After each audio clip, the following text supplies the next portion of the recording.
Assalamu alaikum wa rahmatullah, j'espère que vous allez bien. Après la bataille de Badr, les polythéistes mécois avaient bien du mal à accepter leur humiliante défaite. De surcroît, certaines tribus juives commençaient à s'inquiéter de l'expansion que l'islam risquait de prendre au fur et à mesure du temps. Bien que certaines de ces tribus aient conclu un pacte avec le prophète alayhi salatu wassalam, elles se méfiaient des musulmans et n'hésitaient pas à trahir leurs engagements lorsque l'opportunité se présentait. Par exemple, les Banu Qaynuqa, irrités par la victoire de Badr, provoquèrent les musulmans et rompirent leur pacte. Le prophète alayhi salatu wassalam les bannit alors de Médine après un siège. De son côté, Abu Sufyan cherchait toujours à se venger des musulmans après Badr. Il mena alors une expédition en jurant de mener bataille contre le prophète Mohammed sallallahu alayhi wa sallam. Toutefois, il n'osa pas déclarer ouvertement une attaque à Médine. Il s'agissait plutôt d'un acte de piraterie car il pénétra dans une banlieue de Médine de nuit. Abu Sufyan s'attaqua à une zone où il incendia et coupa des palmiers tout en tuant un Ansar et l'un de ses compagnons parmi les musulmans. Le lendemain, le messager d'Allah se lança à sa poursuite, mais Abu Sufyan et ses troupes lui ont échappé. Dans leur fuite, les polythéistes laissèrent tomber beaucoup de leurs provisions, dont as-sawik, une sorte de mixture composée de farine et de miel. C'est pour cela que cette escarmouche fut nommée Razwad as-Sawik. Mais Abu Sufyan n'en resta pas là. Il mobilisa quelque temps après une grande armée pour en découdre avec les musulmans de Médine, une guerre à grande échelle. Il incita le plus de monde que possible à rejoindre son armée. Les Mécois regroupèrent donc pas moins de 3000 combattants, dont des Qurayshites, leurs alliés et même des Abyssins. Les généraux de Quraysh décidèrent de se faire accompagner par des femmes de façon à dissuader les hommes de prendre la fuite. On rapporte qu'il y avait une quinzaine de femmes, dont Hind, l'épouse de Abu Sufyan. Pendant la bataille, les femmes circulaient dans les rangs et encourageaient les soldats en jouant du tambour tout en proclamant « Si vous attaquez, nous vous prendrons dans nos bras et étalerons les coussins, mais si vous fuyez, nous vous quitterons et vous perdrez notre amour. » Le commandement général fut confié à Abu Sufyan ibn Harb et celui de la cavalerie à Khalid ibn al-Walid. Conséquemment, l'armée mécoise prit la route vers Médine. Lorsque le prophète alayhi salatu wassalam fut alors informé du départ de l'armée mécoise, il organisa une réunion militaire au sommet afin que chacun puisse émettre son avis sur la meilleure stratégie à adopter. La bataille de Uhud eut lieu en l'an 625, soit la 3e année après l'hégire, près du mont Uhud, au nord de la ville de Médine. Néanmoins, juste avant l'affrontement, un chef hypocrite nommé Abdallah ibn Ubay se retira avec 300 de ses hommes, ce qui affaiblit considérablement les forces musulmanes qui ne comptaient alors plus que 700 combattants. Face à une armée 4 fois plus nombreuse, le prophète opta alors pour une stratégie défensive en plaçant ses troupes adossées à la montagne et en positionnant 50 archers sur une colline stratégique. Il donna comme consigne stricte de ne pas quitter leur poste quoi qu'il en coûte. Le commandant des archers était Abdullah ibn Jabir, un bédouin musulman de Médine. Grâce à ce positionnement judicieux, le prophète alayhi salatu wassalam venait de fermer la seule brèche par laquelle les ennemis de l'islam auraient pu s'infiltrer pour tenter d'encercler les musulmans. Pour le reste de l'armée, le prophète plaça à l'aile droite et à l'aile gauche des combattants afin de contenir les attaques des cavaliers de Khalid ibn al-Walid.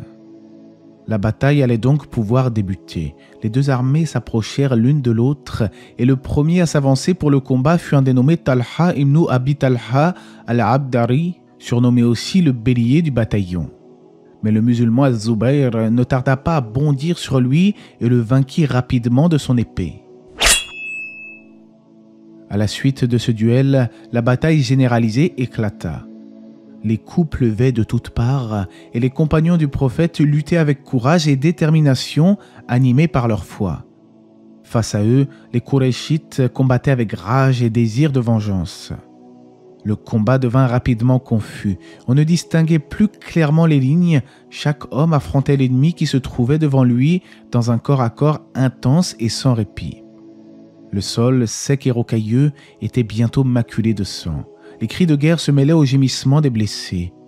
Malgré leur infériorité numérique, les musulmans tenaient bon, bien organisés et galvanisés par la présence du prophète qui restait au cœur de la formation, surveillant l'évolution de la bataille.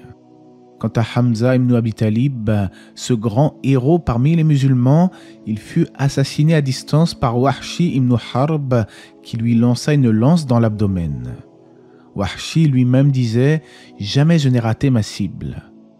En fait, il avait été engagé pour commettre ce meurtre et une fois son crime réalisé, il est reparti à la Mecque. Malgré cette terrible perte, les musulmans ne faiblirent pas pour autant et contrôlaient toujours la situation malgré leur nombre restreint. Les Qurayshites déployaient tous leurs efforts pour tenter de repousser les attaques des musulmans, mais toutes leurs tentatives furent vouées à l'échec. En conséquence, les polythéistes commencèrent à s'enfuir comme pour la bataille de Badr, la victoire était proche. Même les femmes se retiraient, laissant découvrir une partie de leurs jambes. Mais alors que la victoire était tout assurée, un incident se produisit. Certains des archers musulmans s'empressèrent de se jeter sur le butin avant la fin de la bataille, attirés par les biens terrestres. Or, le prophète alayhi salam leur avait pourtant ordonné de ne pas bouger d'un pouce, et cela sous aucun prétexte. Cette erreur monumentale des archers a eu de terribles conséquences, car la situation s'était complètement inversée, les polythéistes avaient repris le dessus sur les musulmans. En effet, la disposition stratégique des archers placés par le prophète sur le mont Uhud constituait un atout majeur pour empêcher les Mécois de prendre les musulmans à revers. Du coup, Khalid ibn al-Walid, qui n'était pas musulman à cette époque, se saisit de l'occasion et prit l'armée musulmane par l'arrière. Les associateurs comprirent alors que la situation avait changé et qu'ils pouvaient finalement reprendre le dessus. Les musulmans, désormais encerclés de toutes parts, venaient malheureusement de perdre l'avantage. C'était la cohue. Certains perdirent la raison et se mirent à déserter le champ de bataille, tandis que d'autres cherchaient à se rendre auprès des polythéistes. Le cercle qui entourait le messager d'Allah était devenu alors très restreint, au point où l'on rapporte que 9 compagnons firent preuve d'un héroïsme sans pareil. Des hommes qui protégèrent le prophète alayhi salam au péril de leur vie. Abu Dujana, l'un d'eux, se plaça derrière le prophète pour le couvrir de son propre corps contre les flèches. Selon certains récits, il se courba pour faire de son dos un bouclier. Il reçut alors une pluie de flèches, si bien qu'il en était recouvert comme un hérisson. Un polythéiste jeta alors une pierre sur le visage du prophète, ce qui lui cassa la dent située entre l'incisive et la canine de droite de sa mâchoire inférieure. Un cavalier le frappa si durement qu'une partie de son casque s'enfonça dans sa joue. Un hadith authentique mentionne que le prophète s'exclama alors, après avoir essuyé le sang sur son visage, « Comment peuvent prospérer des gens qui blessent leur prophète au visage et lui cassent la dent alors qu'il ne fait que les appeler à Allah ?» À cet égard, Allah révéla plus tard, « Tu n'as, Mohammed, aucune part dans l'ordre divin, qu'il, Allah, accepte leur repentir en embrassant l'islam ou qu'il les châtie, car ils sont bien des injustes. » Cela dit, on rapporte que le prophète finit par dire alayhi wassalam, « Ô Allah, pardonne à mon peuple, car ils ne savent pas. » En fait, les associateurs étaient à 2 doigts de pouvoir tuer le prophète, ce qui était un désir ardent pour eux. Mais Saad ibn Abi Waqqas et Talha ibn Ubaydillah ne l'entendaient pas de cette oreille, 2 archers musulmans particulièrement vaillants. Ils combattirent avec une telle ardeur qu'ils réussirent à éloigner les polythéistes du messager d'Allah. En effet, les Ansar furent tués l'un après l'autre, mais Talha blessa une 40aine de polythéistes avant d'être lui-même blessé. Il perdit alors 2 de ses doigts. Mais il faut savoir qu'il n'y a pas que les hommes qui s'inquiétaient du sort du messager d'Allah. En effet, une femme courageuse, Nusayba bint Ka'b, était chargée d'apporter de l'eau aux combattants et de soigner les blessés. Mais lorsqu'elle constata que certains combattants s'enfuyaient, elle se saisit d'une épée et d'un bouclier afin d'aller défendre physiquement le prophète, alayhi salatu wassalam. Un cavalier l'attaqua alors violemment, lui assénant un puissant coup à l'épaule. Malgré la douleur, elle ne se découragea pas et contre-attaqua avec force, allant jusqu'à faire vaciller son assaillant sur sa monture. Subhanallah, des femmes qui valent des milliers d'hommes, des femmes présentes sur le champ de bataille, tandis que d'autres prenaient la poudre d'escampette. Selon certains récits, 2 hommes vêtus de blanc que personne ne connaissait ont protégé le prophète ce jour-là, et certains rapports expliquent qu'il s'agirait en réalité de l'ange Jibril et Mikaïl. Finalement, sous la pression ennemie et afin d'éviter une annihilation totale, les musulmans se replièrent de manière organisée vers un endroit sûr, mettant fin au combat ce jour-là. Les polythéistes, après avoir constaté les lourdes pertes en hommes et les nombreux blessés parmi les musulmans, décidèrent de mettre fin au combat et rebroussèrent chemin pour retourner à la Mecque. Certains d'entre eux, en particulier les femmes, s'amusèrent à mutiler les corps des martyrs musulmans en coupant leurs oreilles, leur nez et d'autres parties de leur corps. On rapporte en ce sens que Hind éventra le cadavre de Hamza pour lui extraire son foie afin de le mâchouiller et de le recracher par la suite. On dit aussi qu'elle réalisa des colliers et des bracelets avec certains organes humains des musulmans, waliyadu billah. Même si en apparence il s'agissait effectivement d'une défaite, il y a en réalité une grande sagesse derrière cette bataille. En effet, la désobéissance des archers qui quittèrent leur poste malgré l'ordre clair du messager d'Allah mena directement à un retournement de situation.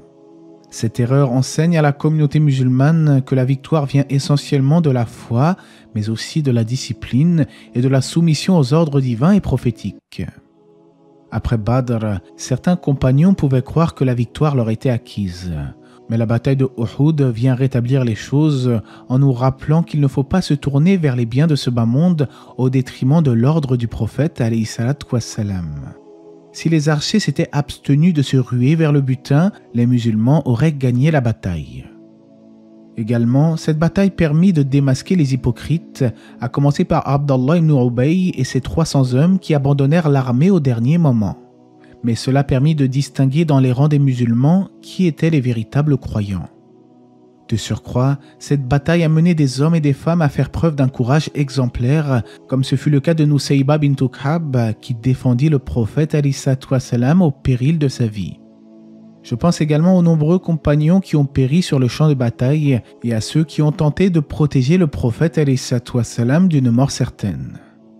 Même lorsque tout semblait perdu, les véritables croyants et les véritables croyantes restèrent fermes et déterminés, et Allah dit dans le Coran pour motiver ses fidèles : « Ne vous laissez pas battre, ne vous affligez pas alors que vous êtes les supérieurs si vous êtes de vrais croyants. » Tout ceci nous rappelle que l'échec apparent peut cacher de grandes leçons et que chaque revers dans la vie du croyant a un but : corriger, purifier et se rapprocher d'Allah.